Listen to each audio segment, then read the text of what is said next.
નમસ્કાર, બિયોન્ડ બાઉન્ડ્રીઝમાં ફરી એક વખત આપનું સ્વાગત છે. દરેક વખતે એક નવા ગેસ્ટને આપણે મળીએ છીએ, પણ આજે આપણે જેમને મળવાના છીએ એમના માટે હું જો ફિલ્મી સ્ટાઇલમાં કહું ને તો ઓન પબ્લિક ડિમાન્ડ ફરી વખત આપણે મળવાના છીએ. કોને મળવાના છીએ એ તમે એઝ્યુમ કરતા જાઓ, ત્યાં સુધીમાં હું તમને એક એમની કોમેન્ટ, એમના પોડકાસ્ટને જોઈને લોકોએ જે બહુ બધી કોમેન્ટ્સ કરી હતી એમાંથી એક કોમેન્ટ વાંચીને સંભળાવું. કોઈ લખ્યું છે, નટવર ગોહિલ છે, એમણે લખ્યું છે કે આપણું પુરાણું અણમોલ ઘરેણું છે કેશવદાદા. એમને સાંભળવાની બહુ જ મજા પડી. કેશવદાદાને બને એટલા વધારે રેકોર્ડ કરવા માટે વિનંતી. ખરેખર ખેમરો લોડાણ જબરદસ્ત ફિલ્મ છે અને ગીત આવો રે આવો ઓ ચિતડું ચોરી જનારા એ સુપર ગીત છે. ધન્યવાદ છે કેશવદાદાને. જય માતાજી. પિલવાઈથી લખે છે કે કેશવ બાપાને ફરીથી બોલાવો, હજુ ઘણું બધું જાણવું છે. આવા મહાન કલાકારની વાતો 35 વર્ષ પછી અમને ખબર પડી. આવી જ કોમેન્ટ્સ બહુ બધી જોઈ અને નક્કી કર્યું કે ફરી એક વખત કેશવ બાપુને મળીએ અને એમની સાથે વાતો કરીએ એ જમાનાની જે જાણવાની આપણને બહુ જ મજા પડે છે. સો કેશવ બાપુ, વેલકમ ટુ માય શો. જય માતાજી. જય માતાજી. મજામાં છો? એકદમ એકદમ. તમને સાંભળીને બધાને બહુ જ મજા પડી છે અને લોકોને જે ગમ્યું છે ને એ છે નિખાલસતા. જી. દરેક લોકોએ જેની પણ સાથે વાત થઈ છે એ લોકોએ એવું કહ્યું કે બોલ્યા જે ફ્લોમાં એમણે જે રીતે માહિતી આપી એ સાંભળીને અમને મજા પડી છે. તમને કેવા પ્રતિસાદ મળ્યા એ કહો. નહીં, પ્રતિસાદ તો ઘણા બધા લોકોના બહુ ફોન આવ્યા, બહુ બધી વાતો થઈ. પણ હું એક વાત કહું હા, કે સફળતા જિંદગી કેરી હસ્તરેખામાં નથી હોતી. વાહ. જેમ ચણાયેલી ઇમારત એના નકશામાં નકશામાં નથી. નથી હોતી. વાહ વાહ વાહ. ટ્રુ. ઇમારત ચણાઈ જાય છે પછી તો એમ લાગે કે વાહ વાહ શું તાજમહેલ જેવી છે, પણ એના પાયાની અંદર જે પથ્થરો પૂરાઈ ગયા હોય છે એ પથ્થરો કોઈને દેખાતા નથી. વાહ. હું જ્યારે રાજુલા સિટીમાં ભણતો હતો ત્યારે સજ્જન ટોકીઝ હતી. હું તમને ફોટા મોકલીશ. એ સજ્જન ટોકીઝમાં ફિલ્મો ચાલે ગુજરાતી, એટલે નવરા હોઈએ ત્યારે ફિલ્મ જો ને તો 50 પૈસા 25 પૈસા 1 રૂપિયો આવું. તમે ફિલ્મ ચાલતી હતી વીર રામવાળો, મહેશ દેસાઈ હીરો ના તે જોયું, અને એમાં બધા ગીત આવે, ગોજારો ગોરીઓ ગાળો ને રોકાણો ત્યાં રામવાળો, પછી આવા બારવટા નહોતા ખેડવા રામવાળા રાજા, પછી કાદુ મકરાણી ફિલ્મ આવી, ડુંગરે ડુંગરે કાદુ તારા ડાયર, જે મેં સોરઠી સિંહ લખી એની વાત કરું. આ બધી જે ફિલ્મો મારા મગજમાંથી રતિકુમાર વ્યાસ ને હેમુ ગઢવીન જે મગજમાં ભરેલા હતા, એટલે પ્રોગ્રામ કરતાં મારા ગુરુ જે છે ને એક દિવસ મને કોઈને ઘરે લઈ ગયા, ડાયરેક્ટરને ઘરે, અને અમે દાખલ થયા તો 10-15 જેટલા ગુજરાત સરકારના એવોર્ડો પડેલા. મેં કીધું આ ક્યાં તમે લઈ આવ્યા છો? મને કે આ ડાયરેક્ટર છે મનહર રસ કપૂર, જેણે એક જમાનામાં મૂળું માણેક એટલે 55-56માં ચાંપસીભાઈ નાગડાને લઈને બનાવેલ, એ પછી કાદુ મકરાણી, વીર રામવાળો અને અખંડ સૌભાગ્યવતી, જેમાં આશા પારેખને લઈને બનાવેલ, એમના ઘરે કે છે. એ તો મળ્યા અને ઓહો, મને બી થયું આ તો આ એવોર્ડ બેવોર્ડ આપણને કેદી મળવાના, પણ આ સાહેબ મળ્યા, કાંઈક આપણું થઈ જશે. એને પ્રોગ્રામ રાખ્યો એના ઘરે જ, અને મેં તો બધા સંભળાવી વાર્તાઓ ભજન દુહા છંદ, એમ કે કાલે જ મને આ ફિલ્મમાં લઈ લેશે. ખુશ થઈ ગયા એકદમ. સારું હતું. કાલે એક કામ કરજે, મારા ગુરુને કહે આને લઈને બસંત સ્ટુડિયો આવજે. મેં કીધું આપણું તો થઈ ગયું ભાઈ. ખેર બસંત સ્ટુડિયો બીજે દિવસે પહોંચ્યા તો એક ફિલ્મ વાલો નામોરીનું ડબિંગ ચાલતું હતું, જેમાં દારાસિંહ, પદ્મારાણી, અરવિંદ પંડ્યા એ બધા હતા. તો એ ફિલ્મમાં દુહા ગાવાના હતા બેકગ્રાઉન્ડમાં. 8 થી 10 એ બધા જ દુહાઓ એણે મારી પાસે ત્યાં ગવડાવ્યા. એટલે મને થઈ ગયું કે હા હું પ્લેબેક સિંગર તો બની ગયો. પણ આજે આટલું બધું આ બધા લોકો કહે કે હું બહુ સારો રાઇટર બની ગયા હતો, પણ બહુ દુઃખ થાય ગુજરાતી ઇન્ડસ્ટ્રી માટે એવી વાત કહેવી છે કે મનહર રસ કપૂરનું નામ મૂળ મનુભાઈ પટેલ હતું, ચરોતરના હતા, અને એને સૌરાષ્ટ્રની બધી ફિલ્મો આ બનાવી, કાદુ મકરાણી, આ તે અખંડ સૌભાગ્યવતી. સાહેબ આટલો બધો સુવર્ણ કાળ આવ્યો અને જેના કાદુ મકરાણીમાં અરવિંદ પંડ્યા હીરો હતા, અને એક દરબારનો સીન હતો, એમાં દોડીને આવીને ઉપેન્દ્ર ત્રિવેદી એટલો જ ડાયલોગ બોલે કે નવાબ સાહેબ કાદુ આવ્યો. તે ઉપેન્દ્ર ત્રિવેદીનો આટલો જ રોલ હતો. આટલું બધું સુવર્ણ સમય આવ્યો ત્યારે સાહેબ મનહર રસ કપૂરને કોઈએ યાદ નહીં કર્યા. ખેર એમણે પછી ફિલ્મ તો બનાવી સંતુ રંગીલી, એમાં ઉપેન્દ્ર ત્રિવેદી અને અરુણા ઈરાનીએ કામ કર્યું, ફિલ્મ ચાલી. કહેવા એટલા માટે માગું છું કે એને મનહર રસ કપૂર નામ કેમ રાખેલું, મેં એમને પૂછ્યું ત્યારે એ કહે કે ત્યારે રાજ કપૂરને ત્યાં એ કામ કરતા હતા ને એના આસિસ્ટન્ટમાં, એટલે એ કે આ બધા કપૂર બહુ ચાલતા, એટલે મેં મારું નામ મનહર રસ કપૂર રાખ્યું. અને જિંદગીમાં નક્કી કર્યું કે હું ગુજરાતી ફિલ્મ સિવાય હિન્દી ફિલ્મ કે કોઈ ફિલ્મ ડાયરેક્ટ નહીં કરું. આટલો મોટો ત્યાગ ક્યાં વાત હે. એ કરનાર એને સૌરાષ્ટ્રનો સાવજ છેલભાઈ નામનું છેલ્લું પિક્ચર લક્કી સ્ટુડિયોમાં શૂટિંગ કરતા એમને હાર્ટ એટેક આવ્યો, એ ગુજરી ગયા. સાહેબ ન્યાયની પ્રતિમા મુકાવી જોઈએ.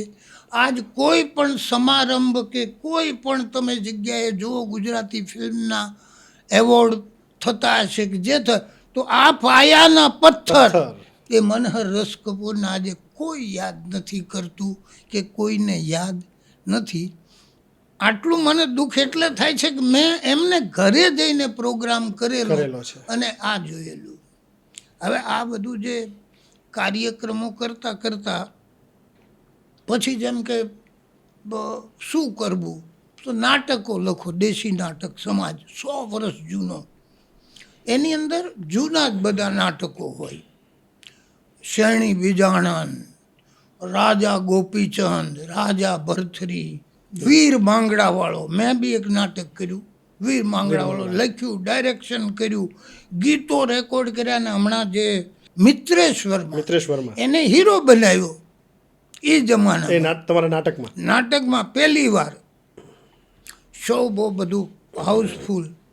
એટલે મને થયું કે આ નાટક દેશી નાટકના જ પહેલાંમાં રહે છે, એની કરતાં કોઈક સારા આપણે બિરલા માતુશ્રી હોલમાં રાખીએ તો. એટલે હવે બિરલા માતુશ્રીની અંદર તો એ વખતે ચંદ્રકાંત સાંગાણીનું કોઈનું મીંઢળ કોઈને હાથે, ઉપેન્દ્ર ત્રિવેદીનું અભિનય સમ્રાટ ચાલે, એ ભૂપેન દેસાઈનું ઘૂંઘટ નાટક ચાલે. એ કે એ તો ભાઈ એ હોલ તમને ના મળે, દેશીવાળાને ના મળે. મારા ગુરુજી કે ચાલ ને આપણે એક કંઈક કરીએ એના માટે. એટલે એક દિવસ ગ્રાન્ડ રોડ સ્ટેશને બપોરે ઉતર્યા, ચાલતા અમે મુંબઈ સેન્ટ્રલ તરફ ગયા, અને એક ચોક આવે ત્યાં પહેલે માળે એક માણસને ત્યાં લઈ ગયેલા, એમનું નામ વ્રજલાલ વસાણી. એમણે મને જોયું ને કે પ્રભાકર તું આવી વાત લઈને આવ્યો ને માંગડાવાળાનો સેટ ને ત્યાં ક્યાંથી થાય. મેં કહ્યું સાહેબ દયા કરો. ખુશ થઈ ગયા. કયું ગામ તારું? કાઠિયાવાડી છો? ના તેન રુદલા. આજ બી વજુ દાદાને યાદ કરીને એમ થાય કે એણે કીધું કે સારું જા. પણ મેં કીધું સાહેબ મને તો રવિવારનો શો જોઈએ. અરે કે ગાંડા જેવી વાત કરે, રવિવાર ભગવાનના શો તો ભૂલી જા, શનિ રવિના કોઈ શો ના મળે. પણ એમણે ગમે એમ કરીને જે બી મારા પર દયા આવી કે મારા કિસ્મત પર દયા આવી, એમણે કીધું કે ચાલ તને રવિવારે બિરલા માતુશ્રી ગ્રહ બુક કરી દઉં. પૈસા તો હતા ને, બુક કરવા તો ગયા પણ પૈસા જ જોઈએ. કે આપ પૈસા. મેં કીધું પૈસા તો કંઈ વાંધો નહીં, ચાલ હું કરી લઈશ, તું આપી દેજે 8 દિવસ. પોતે એડવર્ટાઇઝ બી કરતા એમણે હતા બધું. આ બધું થયું અને વીર માંગડાવાળાનો શો ત્યાં રાખ્યો. હવે હાઈલાઇટ સાંભળ્યો. શોને દિવસે આ મિત્રેશ આવ્યો જ નહીં. કોણ? ફિલ્મનો હીરો. હીરો. ઓહો. અને બાબુલના ટેકરીવાળા ભજન મંડળનો શો હતો એટલે શો હાઉસફુલ. અરે અને રવિવાર બપોરનો સમય, કરવું શું, કેમ કરવું, કાંઈ સમજાય નહીં. એટલે હું પોતે જ હીરો બની ગયો અને કરી લીધું વીર આખો માંગડા શો કરી દીધો અને તાળીઓ પડી ગઈ. અને આનંદ થઈ ગયો. વજુ કાકાને બી પૈસા આપી દીધા જે બુકિંગ આવ્યું હતું એમાંથી. પણ આજે એ દિવસો યાદ આવે છે કે આવો સમય હતો આ નાટકોનો. એમાંથી પછી આ સોરઠનો સિંહ કાદુ મકરાણી મકરાણી. મળ્યું. એના કચ્છની અંદર જ્યારે અમે શૂટિંગમાં ગયેલા અને મને પેલો રોલ કરાવ્યો રોમેન્ટિક.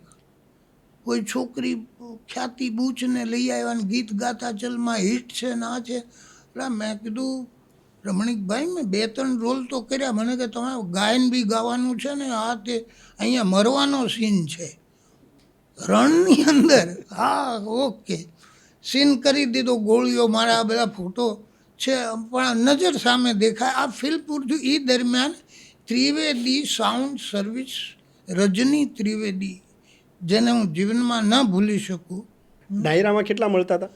200 રૂપિયા કે 150 રૂપિયા મળે. એમાં તબલાવાળો હોય, 2 મંજીરાવાળા હોય, પછી એક હારે કોઈ લેડીઝ હા, કો-સિંગર હોય, જોડે જે હોય ને. બી હોય એ બધું. ને આવવું જાવવું, ટેક્સી તો વધે. હું હમ.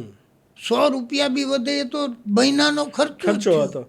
બસ તો આમ જ ચાલ્યું. પણ એટલે જ કીધું ને કે 2-3 પ્રોગ્રામ બી મળી જાય મહિનાના તો કામ કામ થઈ જાય. થઈ જતું હતું. હવે આ જે ચસ્કો લાગી ગયો ફિલ્મનો, હમ. મેં કીધું શું કરવું. એટલે શેઠ સગાળશામાં તો 3 રાઇટર ન્યાય 100 રૂપિયા આપ્યા. ચાલો જેટલા દી રાખ્યા ને ખવડાવી એટલે એટલો ખર્ચો ઓછો થઈ ગયો. આ તો ગણતરી આ જ. પછી વિમલ માંગલિયા જે અત્યારે પેલી પ્રતિમા ટી છે ને, હમ. લેડી હા, અમિતાભ, લેડી અમિતાભ. એ વિમલ માંગલિયા ને એ બેનો એ વખતે રોમાન્સ ચાલતો હતો ને એ મોટો ડાયરેક્ટર હતો નાટકનો. એ શેરણી વિજાણન પિક્ચર બનાવે હમ. અને માવજીભાઈ મારું કરીને પ્રોડ્યુસર ને black and white picture. Rajnibala heroine અને જોગન કુમાર કરીને એક લોધિકાના બાપુ હતા એ હીરો. મને કે ડાયલોગ લખવાના છે. ઓકે, એટલે માવજીભાઈના ઘરમાં જ તે બેહીને ડાયલોગ લખવાના. ના તે જે 5-6 દી નીકળ્યા એ એમણે 100-150 રૂપિયા આપ્યા. પછી એ લોકોએ કાશ્મીર શૂટિંગ કર્યું. હા હા. કારણ કે પેલું બરફમાં શેરણી હા. ઓગળી જાય ને એવું બધું હતું. પણ પિક્ચર આજ સુધી રિલીઝ થયું નહીં. પછી રદ્દીબાળા બીજા કો સ્ટાર બની ગઈને ઘણા. જોગન કુમાર બી પછી મારા સતના પારખામાં હીરો તરીકે આવ્યા હતા. પછી એ પિક્ચર ન રિલીઝ થયું એટલે એણે વીણાવેલી પિક્ચર ચાલુ કર્યું. તો મને ગીતો લખાયા. પણ આ બધું થતાં 4-5 પિક્ચર થઈ ગયા. મેં કહ્યું કંઈ રિલીઝ બિલીઝ તો થતું નથી ને આપણું તો કંઈ વળતું નથી. એટલે શ્રાવણ મહિનો ચાલતો હતો ને મેં પ્રાર્થના કરી કે હે મુંબાદેવી માતા, આ મહિનામાં જો હવે કંઈ ચાન્સ ન લાગે ને તો આપણે મુંબઈ મૂકીને વયું જવાનું. રીતસર ઉપવાસ ચાલુ કર્યા. હું કહે ને લડાઈ ભગવાન હારે, ખાલી ચા પી લેવાની, ખાવાનું નહીં.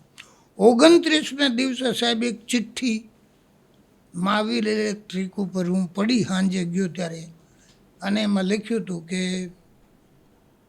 આવતીકાલે રવિવાર છે, સોમવાર છે, અને તમે આ જગ્યાએ સાયનમાં રજનીભાઈ ત્રિવેદીને મળવા આવજો. Rajni Kumar Trivedi. Rajni Kumar Trivedi, Trivedi sound service. Okay, હવે પહોંચવું તો હતું જ તે. પૈસા નહોતા પાછા. એટલે નવીનભાઈને કીધું યાર કંઈક બસ ભાડું કરી દો. એટલે મને કે લો ને 5 રૂપિયા. બસ કેટલી રૂપિયો જવાનો રૂપિયો આવવાનો. પહોંચ્યો, સોમવાર હતો. રજનીભાઈ અંદરના રૂમમાં ગઈ, ઓમ નમઃ શિવાય જાપ કરીને બહાર આવ્યા. અને રાધાકાંત કરીને હિન્દીના ડાયરેક્ટર હતા, એ ડાયરેક્ટરને એમણે કીધું કે ભાઈ વીર ચાંપરાજવાળો ઉપર આપણે ફિલ્મ બનાવવાની, તમારે લખવાનું, અને આ 501 રૂપિયા. ઓહો. ઓકે, આપણે તો 5 રૂપિયા અને 501 એટલે સીધા નીકળ્યા. દર્શન કર્યા, મુંબાદેવીના કાગળ ખરીદ્યા, આ કર્યું, અને 7-8 દિવસમાં ફિલ્મ લખીને ડાયલોગ બાયલોગ ગાયન સાથે, કારણ કે કાંઈક કરવું હતું. અને ફોન હતો એટલે હું ફોન એમને કરું એટલે એણે કીધું કે રવિવારે ઉપેન્દ્ર ત્રિવેદી વાર્તા સાંભળવા આવવાના છે. ઓકે, મેં કીધું કંઈ વાંધો નહીં. ખેર હું તો પહોંચી ગયો રવિવારે, અને વિથ ડાયલોગ ગાયન બાયન હારે વાર્તા સંભળાવીને ઓકે. ઉપેન્દ્રભાઈએ બી વાહ કર્યું, બધાએ વાહ વાહ કરી, જે થવાનું હતું. પછી 2-3 દિવસ ગયા એટલે પ્રોડ્યુસરે મને કીધું કે યાર ઉપેન્દ્ર ત્રિવેદી તો ના પાડે છે. કેમ? કંઈક બજેટ બાબત નહીં થયું. અને મારો બી નસીબ એટલા આમાં કામ કર્યું કે એ લોકોએ રમેશ મહેતા પાસે લખાવા ગયા હતા, પણ એમનું બજેટ નહીં જામેલું હતું. પણ કે તમે હીરો માટે કંઈક કરો. મેં કીધું અરવિંદ ત્રિવેદીને લઈ લો ને, હું તો ઓળખતો નહોતો. મને કે એ એના ભાઈ છે. તો મેં કીધું પણ એ મસ્ત રોલ કરે છે, જેસલ તોરલમાન બધું 2 નંબરના રોલ જે તમે જોયેલા ખરા? એટલે પિક્ચર જોયેલા. તો મને કે તું ગોત ને વાત કર. તો મેં તો ખબર કાઢી કે ભારતીય વિદ્યા ભવનમાં અરવિંદ ત્રિવેદી નોકરી કરે, સાંજે 5 વાગે મળે છે. પહોંચી ગયો સ્ક્રિપ્ટ લઈને. કમેન આવો. હા બોલો, શું નામ? મેં કેશવ રાઠોડ છું સાહેબ, ગુજરાતી ફિલ્મ માટે આવ્યો છું. આ વાર્તા છે અને તમને હીરો તરીકે લેવાના. એટલે એ તો જે આમ બેઠા હતા એ આમ થઈ ગયા. મને કે ભાઈ હું તો વિલનના રોલ કરું. મેં કહ્યું સાહેબ આ હીરોનો રોલ છે, સાંભળો તમે. થોડુંક સંભળાવ્યા, ડાયલોગો સંભળાય. મને કે ઓકે. પણ મેં કહ્યું પૈસાનો વાંધો પડશે, આ ઉપેન્દ્રભાઈ યારે જામ્યું નથી. મને પ્રોડ્યુસર કહે ભાઈ હીરો કોને ન બનવું હોય. ઓકે, જે બી નક્કી થયું ને અરવિંદ ત્રિવેદી બની ગયા હીરો. ઉપેન્દ્રભાઈને ખબર પડી, મને પકડીને નાજ સિનેમાથી લઈ ગયા સાંતાક્રુઝ એક હોટલમાં. મેં કીધું આટલી બધી ખુશી? કાંઈક દારૂ બારૂ મંગાવ્યો શું? મને કે યાર તું મારા જ પગ કાપવા બેઠો છે. મેં શું કર્યું? કે મારા ભાઈને જ યાર હીરો તે બનાવી દીધો. મેં કીધું મેં નથી બનાવ્યો. તો કે એણે કીધું કોઈ કેશવ આવ્યો તો ના તે. ઓકે, મેં કીધું કાંઈ નહીં, સારું ઓકે. ખેર અમારી દોસ્તી એ જ રહી. પણ અરવિંદ ત્રિવેદી દોસ્ત બની ગયા. અને તરત જ મેં બીજું ફિલ્મ એમને સાઇન કરાવ્યું, એ રાજા ગોપીચંદ. હા, કારણ કે અહીંયા રાજા ભરતશ્રી બનતું હતું. મેં કીધું હવે તો રાજા ગોપીચંદ, કારણ કે મને કે હવે બીજું કોઈ કંઈ હોય તો કહેજે. એટલે અમારી આ રીતે દોસ્તી થઈ ગઈ. એટલે આમ તો એમને લોન્ચ કરનાર તમે થયા ને, હીરો તરીકે લોન્ચ. હા, હીરો તરીકે એના પહેલા 2 હીરો તરીકેના ફિલ્મ જ. પછી તો ઘણા બધા એણે કર્યા, ગોરુ કુંભાર, વીર બાવાવળો ના તે. આ ગીત સંગીતની વાત કરીએ કે ભાઈ હીરો તો બની ગયા આ ભાઈ, પણ વીર ચાંપરાજવાળામાં સંગીત કોણ આપશે? તો પેલા કે ભાઈ અવિનાશ વ્યાસ સિવાય કોઈ ના હોય. એ તો એક જ નામ. મેં બહુ સાંભળેલું આ બધા ગીતો.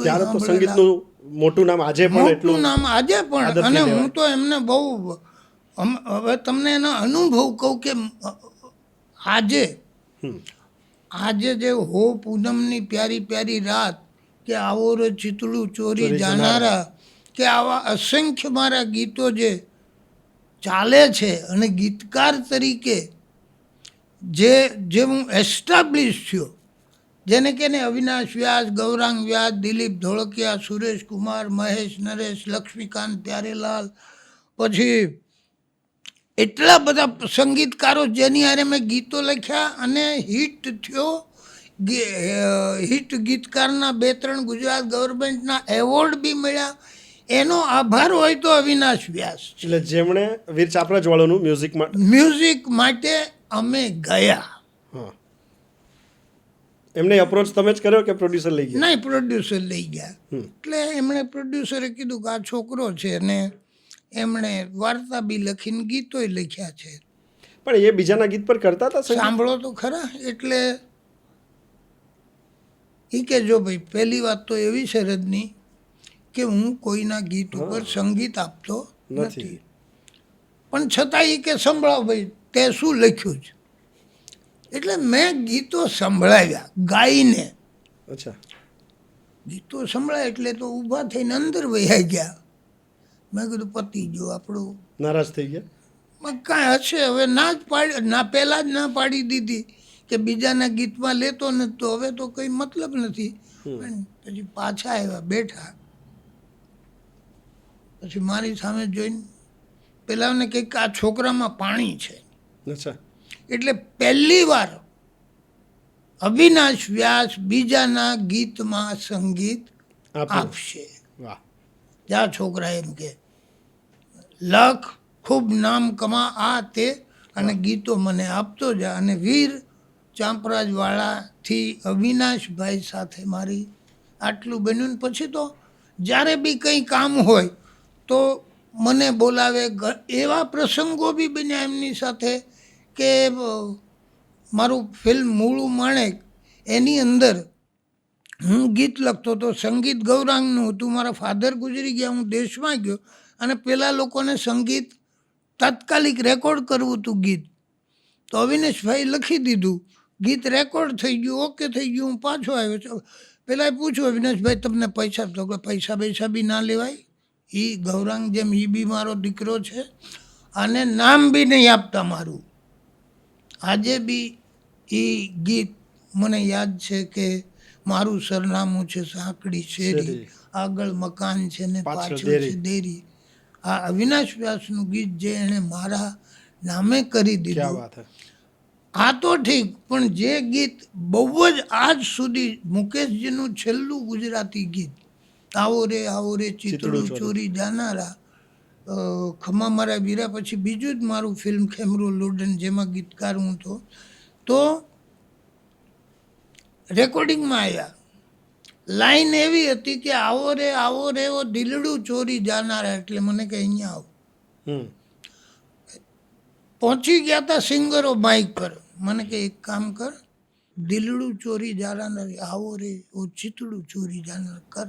સાહેબ, મેં અંદર જઈને કીધું, આજે ગીત હિટ છે, ક્રેડિટ બને છે, પણ ક્રેડિટ ગોઝ ટુ અવિનાશ વ્યાસ, કે જેણે ચિતડું શબ્દ જે, આ એનો અનુભવ છે, એની લાગણી છે. અને જીવનના અંત સુધી હું ભલે મારા અનેક ગીતો હિટ થાય છે, પણ અવિનાશ વ્યાસે જે રસ્તો બતાવ્યો, એ કદાચ જો એણે પહેલે જ દિવસે ના પાડી દીધી હોત તો હું ફરીવાર ગીતકાર ન થઈ શક્યા, ન બની શક્યો હોત. આ બધું ખેર બનતા જ ગયું. અને પછી ખમ્મા મારા વીરા આવ્યું. તો ખમ્મા મારા વીરા ચાલી પડ્યું, હિન્દી કલાકારો, આ બધું તો બરાબર, પણ ત્યાંથી મને શું મળ્યું? સૌથી પહેલું તો જ્યારે સંગીતની વાત આવીને ગીતો લખવાની વાત આવી, તો જેને આખો હિન્દુસ્તાન સલામ કરે છે એ કવિ પ્રદીપજી, જેણે હિન્દીના ગીતો લખ્યા. એ મેરે વતન કે લોગો, આ તે પહેલું જ એમની આરે ઓળખાણ થઈને એમણે મને ગીતો કેમ લખાય એ શીખવાડ્યું. સાહેબ, આખી ફિલ્મમાં દરેક ગીતો એણે બેસીને લખાવડાવ્યા પ્રદીપજીએ. અને પછી તો મારો એટલો બધો સંબંધ થઈ ગયો કે હર શુક્રવાર થાય એટલે મારા ઘરે ફોન કરે ને મારી વાઈફ ફોન ઉપાડે એટલે કે પેલો શું કરે છે, સૂતો છે? એને કે ઉઠ હવે. આટલો બધો પ્રેમી કરવા મળ્યા. પછી બીજું ફિલ્મ માડીના જાયા કર્યું, જેમાં લક્ષ્મીકાંત પ્યારેલાલનું સંગીત હતું, તો એમાં મળ્યા ભરત વ્યાસ. એ બી બહુ જ આધા હે ચંદ્રમાં રાત આધી, કે રહે ન જાય તેરી મેરી. એમણે બી મને બહુ જ શીખવાડ્યું ને મને કે તું તો બહુ અચ્છા લીખતા તે એમનો બી આશીર્વાદ. એ વખતના જેટલા બી પંડિત બધા જે સારા હોય એને પંડિત લગાડતા હતા. હા એ જમાનાના રાઇટર પંડિત મધુક, જેનું કોઈએ નામ નહીં સાંભળ્યું હોય, પંડિત વિશ્વેશ્વર શર્મા, પંડિત મુખરામ શર્મા, આ બધા ટોપ ડાયલોગ રાઇટર, એ બધા મને ત્યાંથી મળ્યા. અને આ બધા પાસેથી હું કાંઈ ને કાંઈ શીખતો જ ગયો. ઘણા બધાએ મને એવા સવાલો પૂછ્યા કે ભાઈ રાઇટરોની એવી હોય કે આ ક્રાઇમ બહુ સારો લખે છે, આ ફેમિલી બહુ સારું લખે છે, આ મેલો ડ્રામા સારા લખે છે, આ કોમેડી સારું લખે. તમે બધી જ રીતના ફિલ્મો કઈ રીતે લખ્યા? નંબર 1 કે મેં 100 જેટલા ડિરેક્ટરો જોડે કામ કર્યું. 100 નામ ગણાવીશ તો એમાં જ 10 મિનિટ થઈ જાય.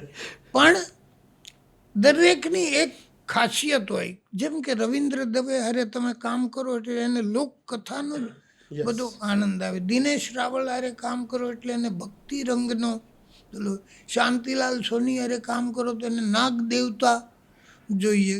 કલ્પતરુ અમારા જે ઘર ઉપર ફિલ્મો બન્યા એને તમે જો બધા ફેમિલી ડ્રામા જ ગમે. એમ દરેકનું અલગ અલગ ટેસ્ટ અને વિઝન. ટેસ્ટ હોય.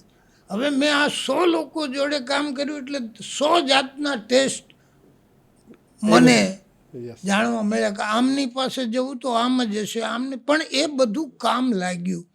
એટલે દરેક ટાઈપના એક્શન હોય કે ડ્રામા હોય કે કોમેડી હોય કે જે હોય, આ બધા ફિલ્મો આપણે લખ્યા. હવે જેમ કે ઘરદ્વાર લખ્યું તો બધાને એક ફેમિલી રાઇટર તરીકે નામ થયું. પણ એની વચ્ચે અમે, મારા એક મિત્ર હતા ગોવિંદાના મોટા ભાઈ કીર્તિકુમાર, તો એની હારે બેસીને અમે હત્યા ફિલ્મ બી લખ્યું. અને ઘણા આવા બધા કોણ માણસ સામે કામ કરાવનાર છે એવું બધું કામ કર્યું. કરતા કોની સાથે શું કામ કર્યું એની ગણતરી કોઈ દિવસ ના કરી. અને એમ કરતાં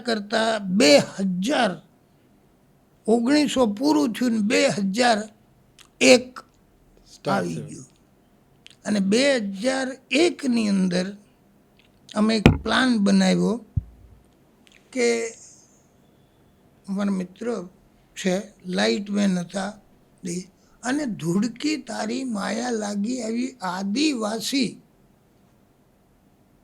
જે આજ સુધી કોઈએ એ પંથકને, એ લોકોને, એ તરફની વાતોને કોઈએ ઉજાગરી નહોતી, એના ઉપર ફિલ્મ બનાવવું અને રિસર્ચ કરવાનું અમે શરૂ કર્યું. અને એક સરસ વાર્તા બની અને જેની અંદર સુપરહિટ ફિલ્મ ધૂળકી તારી માયા લાગી બની. અને આદિવાસીઓના દરવાજા ખુલી ગયા. હવે તો નકરા સોંગ ને આ ને તે ને બહુ એટલું બધું આવી ગયું. અને લોકો ટીમલી ગાવા મળ્યા. એટલે એ બી એક આનંદની વાત થઈ. પછી ધીરે ધીરે કરતા 2015 આવ્યું. અને 2000 ફિલ્મો તો ચાલતા હતા, હજી ચાલે છે, હજી હું લખું છું, લખતો રહીશ. 2015માં એક ફિલ્મ આવ્યું છેલ્લો દિવસ. અને ગુજરાતી ફિલ્મ ઇન્ડસ્ટ્રીના 2 ફાંટા પડી ગયા કે એક અર્બન અને એક રૂરલ. હવે મને તો આજ સુધી એ નહીં સમજાણું કે અર્બન શું ને રૂરલ શું. સિનેમા તો સિનેમા, ફિલ્મ જ છે, સિનેમા છે. લોકો એન્ટરટેન માટે જોવા જાય છે. તમારું પ્રેઝન્ટેશન અલગ હોય, તમારી લેંગ્વેજ અલગ હોય, તમારી વાર્તાના વળાંક અલગ હોય, પણ મૂળ તો ખુશ થઈને નીકળે એનું નામ જ તે ફિલ્મ હોય છે. પણ કેમ આવું બધું બન્યું એ કંઈ સમજાતું નથી. અને એ આજે 2025 થવા આવી, હમ. બરાબર. તો લાલો ફિલ્મ આવી હમણાં, ખેર મેં બી ફિલ્મ જોઈ. એમાં 2 લાઈનો વારંવાર વાગે છે કે હો કાન તારી રે મુરલીમાં જાદુ ભર્યા. એ મારી જૂની ફિલ્મ ખેમરા લોડણનું ગીત છે જે મેં લખ્યું હતું. ઓહ, હા, ઓકે. પણ આપણને સાંભળીને આનંદ થાય છે કે લોકો હજી 50 વર્ષે બી એને ભૂલ્યા નથી. નથી. તો લાલો ફિલ્મ આવતા ગુજરાતી ફિલ્મ ઇન્ડસ્ટ્રીના બધા જ મોઢાઓ ફાટી ગયા ને બધા જોઈ રહ્યા કે હવે રૂરલ બનાવવું કે અર્બન બનાવવું. કારણ કે આ અર્બન બી નથી, આ રૂરલ બી નથી, અને માઇથો કહે તો માઇથો પણ નથી. કરંટ સિચ્યુએશન જેમાં લોકોને જે ખેંચી લાવે એનું નામ ફિલ્મ છે એવું હું માનું છું. તમારી સાથે પોડકાસ્ટ કરતા હોય ને બાપુ, એટલે પૂછવાનું મન ના થાય, સાંભળવાનું જ મન થાય. પણ એક જિજ્ઞાસા હોય એટલે પૂછવાનું ઘણી વખત મન થાય. મેં એક વખતે એ સાંભળેલું છે કે તમારું એક ગીત બહુ જ લાંબુ, ગુજરાતી ઇન્ડસ્ટ્રીનું આમ જુઓ તો એટલું લાંબુ ગીત કદાચ કોઈનું નથી. જી, એ સ્ટોરી તમારી પાસેથી સાંભળવી છે, સૌથી લાંબુ ગીત. વાત એવી બની કે બહુ જૂના મ્યુઝિક ડાયરેક્ટર, બહુ એટલે મારાથી બી પહેલાંના, જેનું બહુ ગીતો ચાલતા હતા કે આ લોટ કે આજા મેરે મીત તુજે મેરે ગીત બુલાતે હે રાની રૂપમતી, આ એના music director writer SN Tripathi સાહેબ. હમ. તો એક દિવસ મને બોલાયો, અરે તું ગુજરાતી लिखता है. मैं कहा एक पिक्चर आयु છે ગુજરાતી, તું એક ગાના लिख दे मेरे को. मैं तो ओके, હવે ના તો નહીં કે. મેં કીધું ક્યાં લેતા હે. મેં કીધું જો જે બી આપો એ, મારે તો તમારા જોડે કામ કરવું છે. ઓકે, સારું. ઘરે લઈ ગયા, બેઠા, વાતચીત થઈ, ટ્યુન સંભળાવ્યું. એટલે હું સમજ્યો કે એકાદ અંતરો, મને કે બસ આ મુખડું ને આ અંતરો જ છે, આમ જ ચાલશે. આમ જ ચાલશે એટલે શું? એટલે એણે એક બીજો કાગળ કાઢીને લિસ્ટ આપ્યું. તો એની અંદર કંઈક 68 તીર્થના નામ હતા. કેટલા? 68 તીર્થ. મેં કીધું આ શું? બસ દરેકનો એક એક અંતરો આવશે. આ અંબાજી છે, અહીંયા તો આવું બન્યું હતું, ફલાણું હતું. આ જલારામનું વીરપુર છે, આ બધું. આ સોમનાથનું મંદિર છે, આ દ્વાર. ઓહો, મેં કીધું આ 68 તીર્થ મારે કરાવવાના? બોલે હા, 68 અંતરા તારે લખવાના છે. હવે ના હા તો પાડી જ દીધી. ઓકે, અને મેં 68 અંતરા લખ્યા પછી પેલા સિંગરને બોલાયો 2-4 દી પછી. એટલે એને કે બસ બેટા તેરે કો ગાના ગાના. મેં કીધું આ મર્યો. અને એમ કે હમણાં 4 અંતરા ગાઈને પતી જશે. એટલે એણે શું કર્યું કે એક અંતરાનું એક પાનું બનાવ્યું. પોતે ટ્રેક ચાલુ થયો એટલે એક પેજ આપ્યું. હા, બઢિયા, ચાલુ કરો. એટલે પેલા એ તો એક અંતરો ગાયો. અચ્છા હે. બીજો આપ્યો, ત્રીજો આપ્યો, એટલે 5 થઈ ગયા. એટલે કે सर 5 अंतरा का गाना है. बोले 5 तो अभी है, ये पूरा जो है 68 अंतरा का. 3 દિવસ લાગ્યા એને ગાતા. અને એ 45 મિનિટનું ગીત મને લખવાનો બહુ આનંદ મળ્યો. મેં આમ તો આપણે 68 તીરથ જવાના નથી, પણ 68 તીરથની માહિતી શું છે એ બધી એમાં લખેલી. એટલે એ મને જ્ઞાન મળ્યું. પૈસા ખેર અલગ વાત છે ને, એમની હારે કામ કરવાનો એક આ મોકો મળ્યો. આ મને સોંગ રાઇટર બન્યા પછીનો આવો અનુભવ ક્યાંય બીજી વાર નથી થયો. કમાલ છે ને. પછી એ લોકોએ જ્યારે ફિલ્મ લગાવ્યું ત્યારે પોસ્ટરમાં એવું લખેલું કે ઘેર બેઠા 108 તીર્થોની યાત્રા કરો માત્ર 2 રૂપિયામાં. અને પછી નીચે પોસ્ટર હતું સંપૂર્ણ તીર્થ યાત્રા. એટલે આવું કામ બી કર્યું છે. એટલે નોટિસેબલ થાય એ. અને બીજું કે તમારી કલમે તો 68 તીરથની યાત્રા કરી જ લીધી. હવે સમજવું તું એ કે તમે બહુ બધા મ્યુઝિક ડિરેક્ટર સાથે કામ કર્યું હશે. તો જેમ તમે અવિનાશ સાહેબને યાદ કર્યા અત્યારે કે એમણે જે દલડું કાઢીને ચિતડું શબ્દ યાદ કરાવે, એમ અમુક ગીતની સ્ટોરી હશે. અત્યારના જે જાણીતા ગીતો છે એ દરેક ગીત પાછળની એક સ્ટોરી હોય, તો એ બેક સ્ટોરી તમારી પાસેથી જાણવી હતી. હવે જેમ કે અવિનાશ વ્યાસ સાથે વાત થઈ, પછી ગૌરાંગ વ્યાસ લ્યો. ગુજરાતી ફિલ્મ ઇન્ડસ્ટ્રીમાં વધુમાં વધુ ફિલ્મો જો મેં કોઈ યારે ગીતો લખ્યા હોય તો ગૌરાંગ વ્યાસ. કમસે કમ 70-80 ફિલ્મો એમની સાથે હું ગીતકાર રહીશ અને એ સંગીતકાર હશે. એ નિશ્ચિંત હોય કે ઓકે ટ્યુનિંગ અમારું છે જ, ફોનમાં બી વાત થઈ જાય હતી. અમે ખેમરો લોડન ફિલ્મનું મ્યુઝિક જ્યારે બનાવતા હતા ત્યારે લોકોને એમ કે આ તો એ જમાનાનું પિક્ચર છે એટલે આમાં તો ભજન હોય ને આવું હોય ને તેવું, એટલે આવું નહીં. પણ મને કે આપણે પ્રયોગ કરીએ. મેં કીધું છે ને, તો કે સુગમ સંગીતનો લોકકથામાં સુગમ સંગીતનો પ્રયોગ, અને સફળ થયો. સફળ એટલે કે એક સિચ્યુએશન એવી હતી ફિલ્મની કે જ્યાં પેલી આખા ફિલ્મમાં હીરો હિરોઈન એક જ રાત માટે મળે છે, એક જ સીનમાં મળે છે, પછી મળતા નથી હોતા.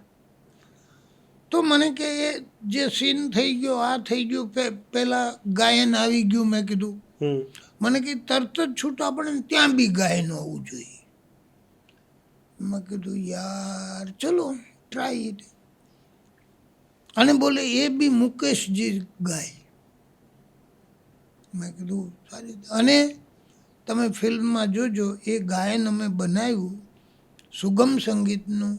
એ બી લોકો આજે ગાય છે કે હે સર્જનહારા શાને સર્જી તે, આ મેળાપ પછી જુદાઈ, મેળાપ પછી જુદાઈ. અને કોઈએ એમ ન કીધું કે આ સુગમ સંગીત છે, ઉલટા લોકોએ કીધું કે વાહ શું સરસ તમે ગીત બનાવ્યું છે. એટલે આવું બી ઘણી વાર બને છે. એવું જ દિલીપ ધોળકિયા સાહેબ સાથે અમે ફિલ્મ કરતા હતા સતના પારખા. હું બી પહેલી વાર એમની હારે, પણ એમને બી અરે તું તો પ્રદીપજી જોડે કામ કરે, અવિનાશભાઈ જોડે કામ, હા સરસ લગતો હોઈશ લા ત્યાં તે. પણ જો એક વાત સાંભળી લે. મેં કીધું શું? તું ત્યાં જઈને જેમ ગાવા મળે છે, મારી પાસે ગાયન તારે લખવા હોય તો તારે ગાવાનું નહીં, કારણ કે ટ્યુન હું બનાવીશ, તું બનાવીશ એ નહીં ચાલે. હવે મેં કીધું કંઈ વાંધો નહીં, મને પ્રોબ્લેમ. પણ પેલું હોય ને કે મેં બનાવ્યું હોય ટ્યુન મને ગમતું જ હોય, એણે એ કેવું બનાવશે કોને ખબર. પણ મેં એમને ગીતો લખીને આપ્યા. સારું તું આવજે 2 દિવસ પછી, હું તને એક ગાયન સંભળાવીશ. ઓકે. મેં કીધું આ કમાલ છે યાર, કે આ આપણે ગીત શું લખ્યું એનો ભાવ અલગ છે, સિચ્યુએશન આપણને ખબર છે, એ સંગીત બનાવીને શું બગાડશે. પણ સાહેબ જ્યારે એને 2 દિવસ પછી મને ગીત બધા સંભળાવ્યા ને જે ગીતો સંભળાવ્યા, મને એમ થઈ ગયું કે વાહ, મ્યુઝિક આપવું એક અલગ જ વાત છે. એ ગીત હતું કે હું તો ગઈતી કૂવાને કાંઠડે, કે બેડું મારું નંદવાણું, જેવું બેડું મારું નંદવાણું, મુખડું એનું મલકાણું, હું તો ગઈતી કૂવાને કાંઠડે. એટલે દિલીપભાઈ પાસેથી આ બહુ જ શીખવાનું મળ્યું કે પહેલાં જઈને સીધા ગાવા ના મળો, તમે ગીત આપો તો ખબર પડી જશે કે સામેવાળાને પણ શું કરવું. આવું બધું ઘણા મ્યુઝિક ડાયરેક્ટરો, રાજકમલજી જે રાજશ્રીમાં મ્યુઝિક આપ્યા, એમણે બી ગુજરાતી ફિલ્મોમાં મ્યુઝિક આપ્યું. અમર રહે તારો ચાંદલો, સુપરહિટ ગીતો એમણે બનાવ્યા. લક્ષ્મીકાંત પ્યારેલાલ સાથે કયા પ્રોજેક્ટ કર્યા હતા? એ ફિલ્મ હિન્દી અને ગુજરાતી બેમાં બની. હિન્દીમાં એનું નામ હતું છોટા બાપ અને ગુજરાતીમાં નામ હતું માડીના જાયા. માડીના છાયા. બિંદિયા ગોસ્વામી અને અલંકાર આ જ મેન કેરેક્ટર હતા. બાકી તો હીરો તરીકે રોમેશ શર્મા હતા, દીનાબેન પાઠક હતા, જાગીરદાર સાહેબ હતા, ઘણા બધા હતા. પણ સ્ટોરી હતી એક નાના બચ્ચા અને બેનની, એટલે માડીના જાયા કરેલું. એનું મ્યુઝિક જે રેકોર્ડ કર્યું LPએ અને પછી એ જ ટ્રેક ઉપર બધા ગીતો ગુજરાતીમાં મેં લખ્યા. એ માડીના જાયા film. પણ લક્ષ્મીકાંતિ તો પોતે ગુજરાતી જ બોલતા હતા, કારણ કે બોમ્બેમાં રહે અને મરાઠી હતા ને એનો આખો જે પડોશ હતો એ ગુજરાતી બધું ગુજરાતી હતો. એટલે મને કે આવ કેમ છે, હવે જલ્દી લખી નાખ એટલે કાલે કામ પૂરું કરીએ. એટલે ઇન્સ્ટન્ટ લખી દેતા હતા તમે? એ ઇન્સ્ટન્ટ ઘણી વાર એવું બન્યું કે લખાઈ ગયું. લખી નહોતો દેતો પણ કાંઈ સૂઝે જ નહીં કે આવું કંઈક જોઈએ છીએ. તો જેમ કે એક વખત એવું બનેલું કે રામકુમાર બોહરાજીનું ફિલ્મ હતું. હવે ગીત સંગીત અવિનાશ વ્યાસ એવું એમની હારે કરેલું, 2-4 ગીતો બી રેકોર્ડ કરેલા ને એમાં મને રામકુમારજીએ બોલાયો, હા તો टाइटल गीत लिख दे मेरे लिए. बहु बहुना भेरू फिल्मનું ટાઇટલ, ઉપેન્દ્ર ત્રિવેદી, સ્નેહલતા. મેં કીધું લખી તો દઉં, લેકિન કોણ म्यूजिक કોણ? એટલે કે અવિનાશ વ્યાસ. મેં કીધું रामकुमार जी उसको पूछना पड़े. अरे पूछना क्या, मैं प्रोड्यूसर हूँ. પણ નહીં, મેં કીધું તું लिखतो दे. મેં કીધું કંઈ નહીં, હું કહીશ મારું નામ નહીં આપતા, બસ. એમાં કંઈ સવાલ જ નહોતો. અને એનું ટાઇટલ સોંગ મેં લખેલું, હોજી રે ભવ ભવના ભેરું આપણે, હોજી રે હોજી ભવ ભવના ભેરું બંધાયા હું ને તું જન્મ જન્મના તાતણે, હોજી રે ભવ ભવના ભેરું આપણે. એ એવું પૂનમની પ્યારી પ્યારી રાત લખાયું. એ સિચ્યુએશન શું હતી? એ સિચ્યુએશન એની વાર્તા જે હતી ને ખમ્મા મારા વીરાની, એમાં એવું હતું કે એક અનાથ અને કમનસીબ છોકરી હારે એક છોકરો લગ્ન કરીને આવે છે. માં બી રાહ જોતી હોય છોકરો ક્યારે પડે ને તે દિવસે પૂનમ છે. એટલે એના વેલકમ માટે એ સુહાગરાત થાય છે ને પછી બીજે દિવસે માં બધાને કહે છે કે બધા આવો આજ મારી વહુને જુઓ. અને એ પૂનમ હોય છે એટલે હો પૂનમની પ્યારી પ્યારી રાત, મારે પ્રીતમ સાથે છે મુલાકાત કે આજ તું ના જાતી. હવે આગળ એ હતું કે ખબર પડે છે કે ગુરુજી આવે છે ને જોશ જોવે છે ને આ તે જે લગ્નમાં નહોતા આવી શક્યા એ પેલી છોકરીને કહે છે એકલીને કે વાત એ છે કે આવતી પૂનમે તારા પતિનું મૃત્યુ છે. આ વાત તું કોઈને કહેતી નહીં, તું આ વ્રત કરજે, શિવજીનું વ્રત કરજે, રાતે જજે, આમ આમ આમ. અને સેમ પૂનમ આવે જ ફરી. એટલે એનો જે હસબન્ડ છે એ એને શણગારે કે કાલે તો આપણે આજે પૂનમ છે, આપણે આ ગઈ પૂનમે આમ થયું હતું ને એક એક શણગાર એને કરાવતો જાય ને ત્યાં સેડ નોટમાં આવે છે કે હો પૂનમની પ્યારી પ્યારી રાત. અને એને ખબર કે આ સવારે મરવાનો છે અને રાત્રે પેલી એ પૂજા કરવા જવાની, આજે લાસ્ટ ડે છે. તો એ પૂજા કરવા જાય છે રાતની, હસબન્ડને સુવડાવી અને પાછી આવે તો સાસુ જાગે છે. તો મને ખબર પડી ગઈ તું આ છે તે છે. અને બેનો ડ્રામા થાય, હસબન્ડ જાગી જાય અને કહે છે ક્યાં ગઈ હતી એ બોલ. એનીથી બોલાત નથી ને પેલો એને મારે છે થપ્પડ અને આને હાર્ટ એટેક આવે ને હસબન્ડ મરી જાય. That call story. એટલે પૂનમની પ્યારી પ્યારી રાતની આખી સ્ટોરી હતી. તમે હમણાં છે ને દિનેશ રાવલ સાહેબને યાદ કરે, એમને એક વખત હું મળ્યો હતો ત્યારે જૂની ફિલ્મની બહુ બધી ચર્ચા એમની સાથે કરતા હતા. દિનેશ રાવલ સાહેબે મને રાન અવઘડનો એક કિસ્સો કીધો હતો. તમે એમની સાથે અમુક ફિલ્મો કરી બહુ છે. કરી છે ફિલ્મ. તો એ કે મારે રા નવઘણમાં દરિયો ચીરીને જવા વાળી વાત બતાવવી હતી એમ. તો બતાવવી કેવી રીતે? ત્યારે તો આટલી ટેકનોલોજી નથી, અત્યારે બધું ગ્રીન સ્ક્રીન થઈ જાય છે ઘણું ઈઝી. હવે એમણે મને કોઠા સૂઝની જે વાત કરી કે અમે લોકો મોટા મોટા મિરર લઈ આવ્યા હમ અને એક કિનારાનો જે ભાગ હતો ત્યાં એ મિરર રાખ્યા અને આગળથી પછી ઘોડા દોડાઈને એવો ક્રિએટ કર્યું કે જાણે દરિયો ચીરીને એ ઘોડો જઈ રહ્યો છે. આટલી બધી ફિલ્મ બનતી હોય ત્યારે પ્રોડક્શનના ટાઈમે તમે ત્યાં હાજર હોય, તો આવા કિસ્સાઓ કે કોઠા સૂઝથી સોલ્યુશન લાયા હોય. નહીં, આમાં ઘણીવાર જેમ કે એમણે આનો ઉપયોગ કર્યો હા, કે દરિયો મિરરથી દરિયો, વિંદીને જાય, હા. એમ એક ફિલ્મ અમારી હતી જેની અંદર હીરો હિરોઈન રોમાન્સ કરી રહ્યા છે અને બેયને વાત થતાં થતાં ભૂકંપ આવે છે. એટલે જમીનના બે ટુકડા થઈ જાય તો પેલો આમ થઈ જાય ને પેલી આમ થઈ જાય. તો હવે આમાં કરવું કેમ? તો એ વખતે સેમ જ અમે ઉપયોગ કર્યો કે કાચ મૂકી દીધો ને ડાયલોગ નીચેથી ક્રેક કરી રાખેલો. જેવો પેલો હલે છે કાચને જ હલાવવાનો હતો, કેરેક્ટરો તો આપોઆપ હલવા જ મળવાના હતા. એને ટાક દઈને ક્રેક થયા એટલે પેલી આમ ગઈ ને પેલો પેલી બાજુ જતા રહ્યા. પણ પેલા આ બધી જરૂર પડતી, હવે તો આવી કઈ. અત્યારે તો બહુ ટેકનોલોજી આગળ વધી ગઈ છે એટલે અત્યારે તો તમને એવું થતું હશે ને કે આ સમય જો પહેલા હોત તો કંઈક સોલિડ કામ કર્યું હોત.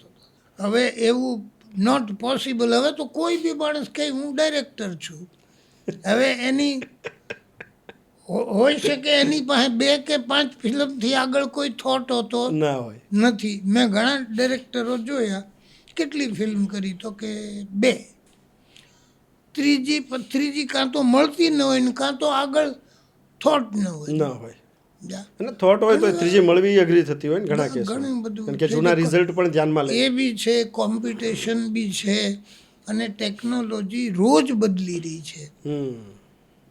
એની સાથે ને સાથે તમારે રહેવું એ જ બહુ મોટી વાત છે. જેમ કે મેં અવિનાશભાઈ હારે કામ કર્યું એ વખતે મ્યુઝિકની જે ટેકનિક હતી કે ભાઈ ગૌરાંગ વ્યાસ મહેશને સાથે ને એ પછી અહીંયા ગુજરાતની અંદર આવી ગયા તો સમીર રાવળ ને મૌલિક મહેતા ને અનવર ને નવા એટલા બધા લોકો હારે કામ કર્યું કે આ અમે જ્યારે રેકોર્ડિંગ કરતા ત્યારે મ્યુઝિકવાળા બધા જ સાથે હોય, સિંગર લતા દીદી સાથે જ ઊભા. એક જણ ભૂલ કરે તો આખું ફરીથી એને ગાવું પડે, બધાએ ફરીથી વગાડવું પડે ત્યાં સુધી ટેક ના થાય. હવે તો એવું કંઈ નથી, તબલાવાળો આવીને વગાડીને વયો જાય, પછી પેલો બીજો શરણાઈવાળો એ વગાડીને વયો જાય, ત્રીજો આવે ગાવાવાળો આવે ત્યારે એ એકલો જ હોય, કાંઈ નહીં, એ એનું ગાઈને વહી જાય. તો કે નહીં સોરા તાલ મેં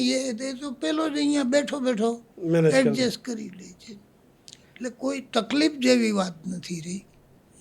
લતા દીદીને તમે યાદ કર્યા, કયા પ્રોજેક્ટ વખતે એમની સાથે મુલાકાતો થયેલી? અને જો કેટલા સિંગરોએ મારી સાથે ગાયું, લતાજી, રફી સાહેબ, મુકેશજી, મન્ના ડે, આશાબેન, ઉષા મંગેશકર, કવિતા કૃષ્ણમૂર્તિ, અલકા યાજ્ઞિક, સુરેશ વાડકર, અનવર, શૈલેન્દર સિંહ, પ્રફુલ્લ દવે, કરશન સાગઠિયા, દિવાળીબેન ભીલ, દમયંતી બરડાઈ, મીના પટેલ અને એ પછી ઘણા બધા, એટલે બહુ બધા લોકોએ ગાયું.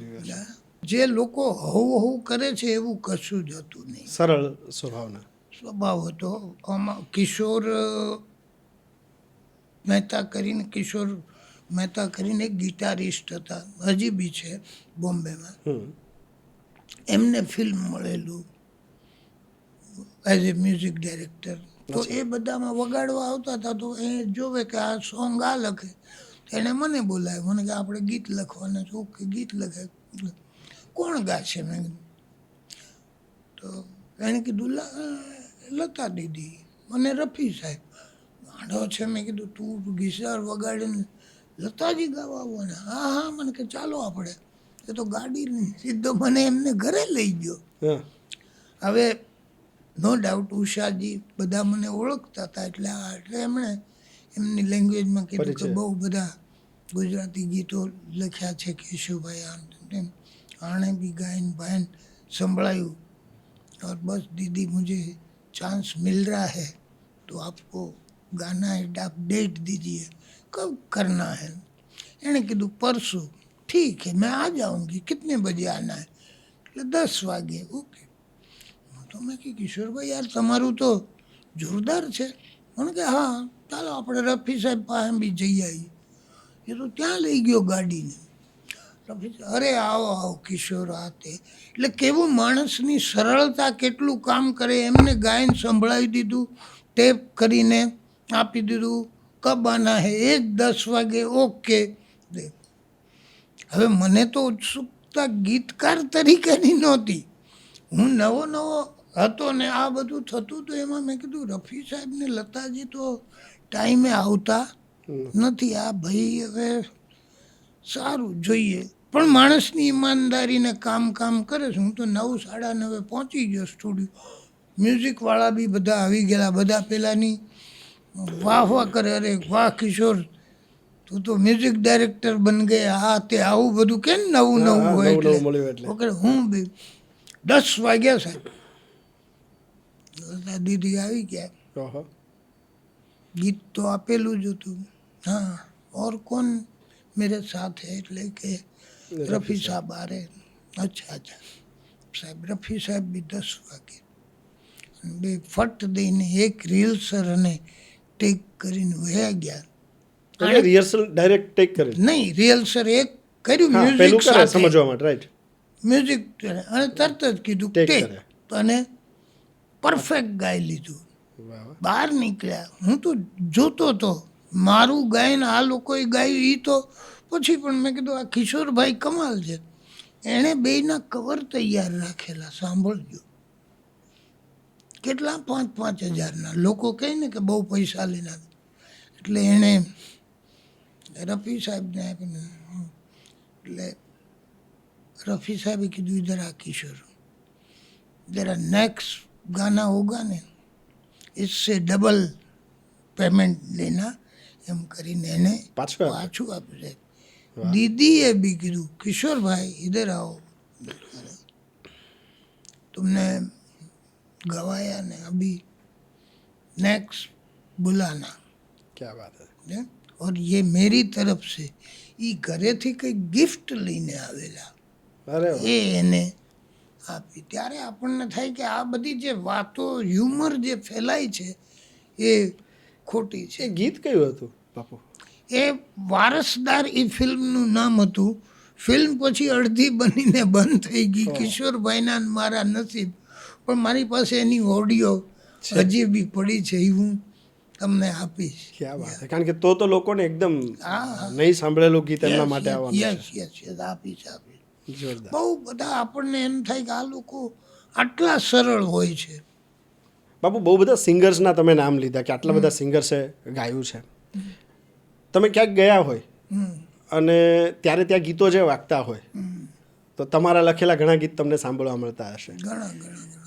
યાદ કરીએ તો અત્યારે ટોપ 10 પ્લેલિસ્ટમાં કયા કયા તમારા ગીત તમને યાદ આવે ઘણા બધા જેમ કે આ નવરાત્રિ હોય કે ક્યાંય બી હોય કે આ પેલી પાઠક ફાલ્ગુની પાઠક હા હા કે હો પૂનમની પ્યારી પ્યારી રાત તો એ ગાયા જ કરે છે હમ પછી ઢોલીડા ઢોલ ધીમો ધીમો વગાડમાં એ ગાયા જ કરે છે પછી તારા નામની ચૂંદડી ઓઢી એક બીજો ગણ ભટકે છે પછી કે હો કાના હું તને ચાહું હું તને તારા વિના વેરણ લાગે આ રાતડી આવા ઘણા બધા દમયંતી બેને ગાયેલું એક ગીત છે હરી હરી બોલે હજી મારો એક તારો હું તો કેટલાય ડાયરામાં જાઉં તો પેલા ગીત હોય છે ભજનની અંદર ગાયનો ગાયા જ કરે છે તો હવે તો યાદ કરીને હું તમને લિસ્ટ મોકલી કે આટલા બધા ગીતો વાગે છે આમાં એમ થાય કે આ ક્યાંથી ગોતી આવ્યા મેં તમને જેમ કહ્યું ને કે લાલા ફિલ્મમાં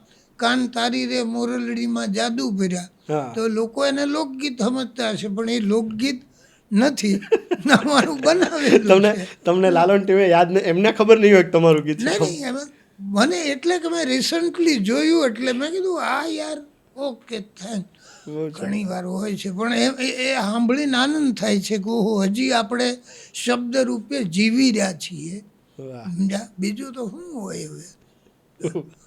અવિનાશભાઈએ જેમ ઘણા બધા લખ્યા તો લોકો ગાય જ છે ને, ગાય એના છે. ગીતો કોઈ નામ લેતું જ હા, નથી. ક્રેડિટ નથી આપતા. હા, કોઈ નહીં. દિલીપભાઈ ધોળકિયા સાહેબને હમણાં આપણે યાદ કર્યા. એમનું તારી આંખનું અફીણી ગીત જે છે એ આમ ભક્તિ ગીત છે ભગવાન કૃષ્ણ માટે, પણ અત્યારે એને લવ સોંગ તરીકે બધા ઘણી વખત સાંભળતા હોય છે. તો તમે જે ગીત લખ્યા હોય એમાં અમુક ગીતમાં આવું થયું હશે ને, તમે લખ્યું એનો ભાવ જુદો હોય, હા હા હા. એ ભજવાય મતલબ લોકોને પડદા ઉપર જુદું દેખાયું હોય. ભાઈ એવું બનેલું એક ફિલ્મ હતું વીર બાવાવાળો, હા. સમજ્યા? તો એનું ગીત પેલા મને કે બસ તમે આ લખી નાખો, આમ આવે છે બાવાવાળો ને ફલાણું થાય ને ફલાણું. એટલે ભાઈ શું થાય, તમે લખી દો ને કે આમ સ્વર્ગમાં વૈયા ગયા. ઓકે ભાઈ, મેં તો ગીત લખ્યું. ગીત મહેન્દ્ર કપૂરે ગાયું, બહુ સરસ છે. જાગો રે જાગો જીવડા, આવ્યા હરિવરના તેડા, પૂરો થયો મનખાનો મુકામ, હો આત્મ રામ રે હાલો રે મોટા ધણીને ધામ રે, હવે આહા, મોટા વાહ. ધણીને ધામ કોઈએ જવાનું નહોતું, તો પેલા એ ગવડાવી જ નાખ્યું. હું તો પિક્ચર જોઈને બહાર નીકળ્યો. મેં કીધું ભાઈ આ મોટા ધણીને ધામ જવાનું હતું. એ કે ના ના, એ તો પછી અમને લાગ્યું કે આ બદલાવી નાખવું જોઈએ, આ હવે મરશે નહીં જીવશે. તો બોલો હવે ગીત અંદર નાખી દીધું, શું કહેવું હવે? ને બનતું હોય છે આવું, તો ઘણી વાર બનતું હોય બનતું છે હોય. કે ગીતકારોની ગીતકાર તરીકે કેટલી કિંમત હતી. કવિ પ્રદીપજીનો હું દાખલો આપું. હું તો રોજ 2-4 દિવસે એમને ત્યાં પહોંચી જાઉં. ચંદ્રકાંત ગોર એમના પ્રી ડાયરેક્ટર, માઇથોલોજી બધા ફિલ્મો બનાવે. તો એક દિવસ મને કે ચલ તું મેરે સાથ, રવિન્દ્ર જૈન કે વहाँ जाना है. વીરેન્દ્ર જૈન અરે મેં ગુજરાતી ફિલ્મમાં કામ કરેલું, ગીતો લખેલા ગોમતીની સાખે, બહુ બધું હિટ થયેલું મ્યુઝિક. ઓકે, સિચ્યુએશન એવી હતી કે ચંદ્રકાંતભાઈ કોઈ પિક્ચર બનાવતા હતા અને પ્રદીપજી ગીતો લખે, એ એના ફિક્સ જ, બીજું કોઈ ના ચાલે. હવે પ્રદીપજી છે એ ખિસ્સાની અંદર જ બોટલ રાખે. અચ્છા. સમજ્યા? એટલે અમે તો બેઠા અને સિટિંગ બીટિંગ શરૂ થઈ, તે એમણે ખિસ્સામાંથી કાઢીને આમ કંઈક કીધું. એટલે રવિન્દ્ર જૈન સાહેબ કે ये नहीं होगा, ये क्या हो रहा है, मुझे स्मेल आ रही पंडित जी, ऐसा नहीं होगा, ये मेरी माँ का मंदिर है. तो प्रदीप जी कहते ओके, हम मंदिर से बाहर जाके काम करेंगे. અને નીકળી ગયા. પિક્ચર જ બંધ થઈ ગયું. બોલો, ચંદ્રકાંત ઇનકે સાથ મેં કામ નહીં કર શકતા. એટલે આવું બી હોય છે. ગજબ. આ રિયલ કિસ્સો છે, રિયલ. મેં કીધું આ શું થઈ ગયું? એવો જ એમનો કિસ્સો એકવાર બોમ્બે લેબમાં રેકોર્ડિંગ હતું ને, ફિલ્મ રામાયણ બનતી હતી એ વખતે. વિશ્વજીત રામ, મૌસમી ચેટર્જી, સીતા, પ્રેમનાથ, પેલો રાવણ, એ જમાનાનું તો બધું હા. ઓકે. તો કલ્યાણજી આણંદજીનું સંગીત, ગાયન રેકોર્ડિંગ થતું હતું. તો ગીત એવું હતું કે પેલી ધોબણ જે છે ફિલ્મમાં, એ પાગલ થઈ જાય છે. એ ગીત ગાય છે કે એ રામ તેરે રાજ મેં कैसे जिए सिताए, कैसे जिए सिताए, निर्दोष हम અબલાએ, એ રામ તેરે રાજ. મેં કીધું સરસ છે આ તે. એટલે પેલા મ્યુઝિક શરૂ થયું. એટલે આ તો ઊભા થઈ ગયા, આ મ્યુઝિક કેમ આવું વાગે છે? હું કહીશ એમ જ ગવાશે. આશા દીદી ગાતા હતા, એ તો એમનું કાગળિયું લઈને ચાલવા મળ્યા. કોણ? પ્રદીપજી. હા, નહીં કે નહીં, આવું નહીં બને. ઓકે, હવે કલ્યાણજીભાઈ કીધું ખારું તમે કહો એમ, જાઓ. એટલે મને કે આને લઈ જતું હવે. એટલે મેં કીધું ચાલો આપણે જઈએ, થઈ જશું. ગાયન રેકોર્ડ થઈ ગયું, પણ ગાયન રેકોર્ડ થયું છે એ જ શૂટ થઈ રહ્યું છે કે નહીં, એ જોવા માટે એક દી સવારમાં મને કે તું અહીંયા આવ ઘરે, ચાલ આપણે વસંત સ્ટુડિયોમાં જવાનું. મેં કહે આપણું શું કામ છે ત્યાં? અરે શૂટિંગ છે ગાયન. એ લોકોએ મારું ટ્યુન બદલી નાખ્યું છે કે એ જ રાખ્યું છે એ જોવા માટે પોતે સ્ટુડિયો પર શૂટિંગ જતા. સ્ટુડિયોમાં ગયા. પછી એમણે જે કીધેલું એ જ ગવાતું હતું, પણ આટલું બધું ઇન્વોલ્વમેન્ટ એમની સાથેનું હતું કે આમ જ છે, કારણ કે આ સિચ્યુએશન એમણે જ ઊભી કરેલી. હમ. નહીં તો રામાયણમાં કોણ હિરોઈન થોડી ગીત ગાય, પણ પેલી ધોબણે શું એટલે કર્યું એનો જે ભાવ હતો, એ એને બધા. ક્યાં વાત હે. એટલે આવું બને છે. બને છે.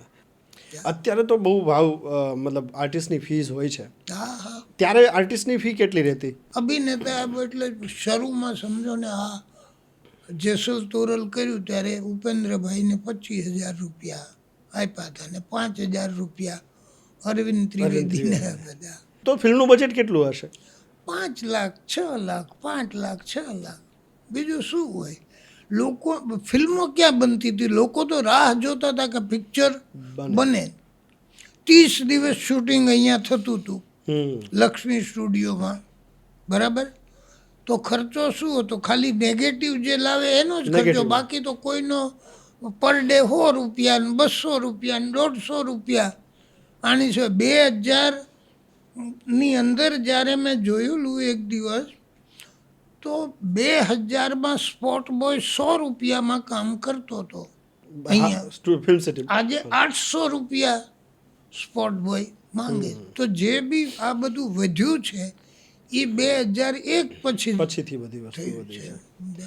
રાઇટર તરીકે વધારેમાં વધારે નહીં, ઓછામાં ઓછા કેટલા રૂપિયા મળ્યા હતા?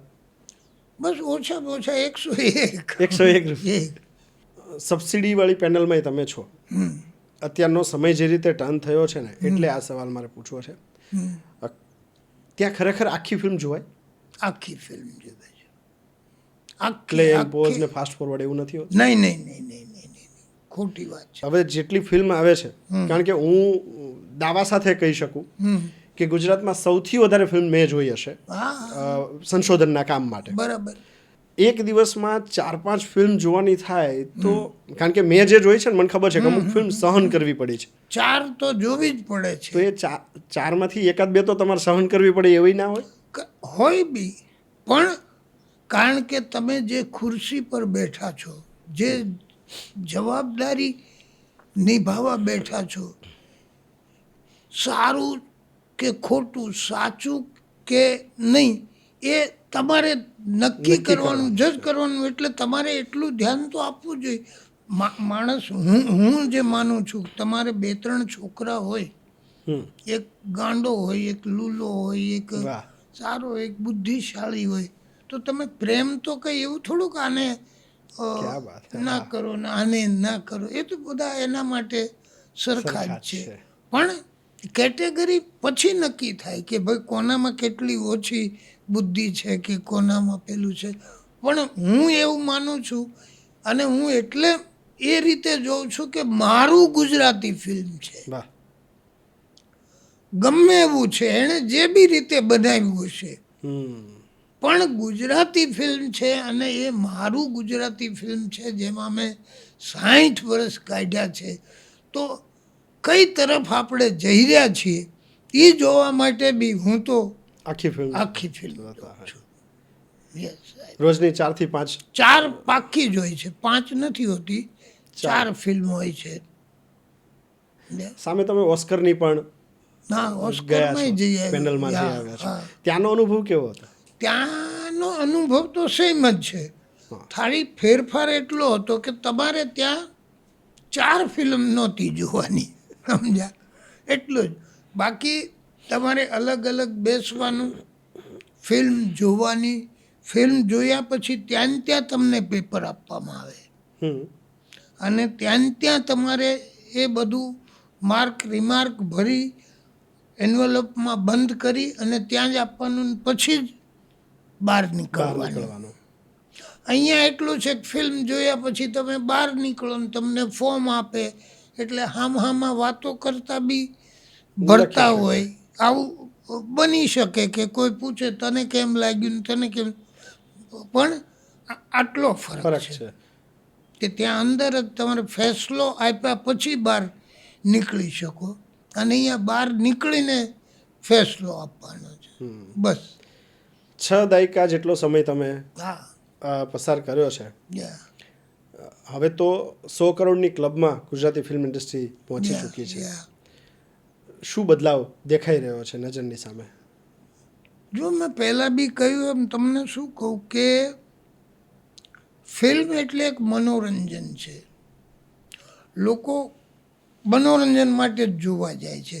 એની સાથે ઘણીવાર શ્રદ્ધા જોડાઈ જાય તો 100 કરોડ થઈ જાય છે. આ બીજી વાત વાહ, છે. વાહ. પણ આજ તમને આગમચેતી કરે, જેમ જૂના જમાનામાં પેલા દેવાયત પંડિતની વાણી કહે કે આવું થશે ને પડીકામાં અનાજ વેચાશે ને પેલામાં પાણી વેચાશે ને એવું એણે હા, ભજન લખેલું. કહેલું. એમ આપણે ગુજરાતી ફિલ્મ છે એ આપણી આગમવાણી છે કે તમે કેટલા આગળ જઈ રહ્યા છો, તમે આમાં શું જેટલું કમાલ કરી શકશો એટલા તમે આગળ જવાના. બાકી અહીંયા જ અટકી રહેવાના હો કે કોઈના આશીર્વાદ મળે, કંઈક ચમત્કાર થઈ જાય અને 200-500 કરોડનું આપણું કામ થઈ જાય તો ઇટ્સ નોટ પોસિબલ નથી, અઘરું છે. મને હું છે ને બ્રાન્ડિંગ સાથે જોડાયેલો છું બાપુ. જી, બ્રાન્ડિંગ કરવું એ મારું કામ છે. તો જૂની ફિલ્મના બ્રાન્ડિંગના કિસ્સાઓ મતલબ કેવી રીતે પ્રચાર કરતા? પહેલાં તો આટલા બધા માધ્યમો હતા નહીં ને, હા. એટલે ન્યૂઝપેપર અને રેડિયો બે સિવાય કાંઈ નહોતું. રેડિયોમાં સુહાગ દીવાન સુહાગ 15 દીવાન. મિનિટ સુધી સારા ગીતો નાન તેન સરસ બધું બનાવીને બોલે અને બીજો પ્રચાર પેપરની અંદર તમારી એડ આપે ઈ અને પોસ્ટરો. હવે તો દિવાલ પર પોસ્ટર લગાડવા દેતા નથી, નહીં તો અમારા જમાનામાં તો આખી દિવાલો ચિતરાઈ જાય એટલા પોસ્ટરો લાગી જતા હતા. ક્રિએટિવલી કોઈ વસ્તુ મુકાતી નહીં હોય નહીં નહીં નહીં ટ્રેડિશનલ વેથી જ પ્રચાર થતો. સીધી જૂની સુવર્ણકાળની યાદો યાદ કરી છે અને હવે ફરીથી ગુજરાતી ઇન્ડસ્ટ્રીનો સુવર્ણકાળ થવા જઈ રહ્યો છે. બેસ થશે યસ, ત્યારે પણ બસ આટલું ધ્યાન રાખે જે કીધું એમ કે ભાઈ આપણે ત્યાં સુધી સીમિત ન રહીએ ન રહીએ. અને ખાલી શ્રદ્ધા ઉપર જ ના રહીએ કે ભાઈ હવે કોઈક સહાય કરશે આપણને, આપણા 200 કરોડ તો થઈ જ થઈ જ જશે જશે. એવી ખોટી શ્રદ્ધા ન રાખીએ. કર્મ. અને આ જે સમય ચાલે છે એની સાથે થોડા કદમ મેળવીએ. જ્યાં આપણે જોઈએ છીએ સાઉથની ઇન્ડસ્ટ્રી આ તે રોજ નવું ક્રિએશન, નવા થોટ એવું આવે, એવા રાઇટરો આવે, એવા એને ફિલ્મ બનાવનારા આવે એમ. બાકી તો પછી કોપી જ કરવાની હોય તો કરી જ રહ્યા છે ને વહી જાય છે ઘરે. બસ એને તો અને આશા એને શું રાખીએ કે જે તમે કહો છો એ રીતે કે નવું સર્જન થાય અને લોકો સુધી Yes, સારી વાત, yes, નવી વાત પહોંચે એવી જ. અને બહુ બધી ફરીથી ક્યારેક જો તમે સમય આપશો તો ફરી પાછું મળવું છે ચોક્કસ અને પાછા તમને સાંભળવા અરે છે. હું સામે આવીને તમને સંભળાવી જાય. થેન્ક યુ રોજ બાપુ. જય જય માતાજી.